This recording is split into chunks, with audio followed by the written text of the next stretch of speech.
আমরা আমাদের নবীকে সবচেয়ে বেশি ভালোবাসি, যিনি আখিরি নবী, যাকে বলা হয়েছে ওয়ামা আরসালনাকা ইল্লা রাহমাতাল লিল আলামিন।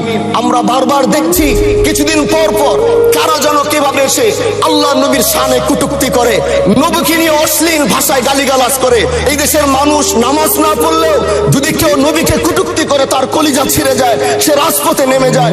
আমি বলবো যারা নবীকে কটূক্তি করে, নবীর নামে গালিগালাজ করে, এদের মৃত্যুদণ্ড, এই আইনটাও যেন বাংলাদেশের এই সংসদ থেকে পাশ করা হয়। মাননীয় স্পিকার, এলাকায় বলেছিলাম যে আমরা ন্যায়ের পক্ষে কথা বলবো, ইনসাফের পক্ষে কথা বলবো। তখন অনেকে হাত ধরে বলেছিল, হামজালা ভাই জাতীয় সংসদে যখন যাবেন একটু বললেন হাদি হত্যার বিচারটা যেন হয়। ন্যায়ের পক্ষে কথা বলেছিল, ইনসাফের আওয়াজ দিয়েছিল।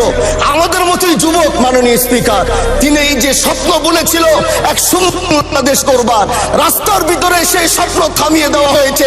এই বিচার যদি না হয় তাহলে আমাদের মতো আন্দোলনের নিরাপত্তাও রাস্তায় কেউ দিতে পারবে না মাননীয় স্পিকার। এই জন্য আপনার মাধ্যমে আমি বলতে চাই, হাদি হত্যার বিচার যেন সুনিশ্চিত করা হয়।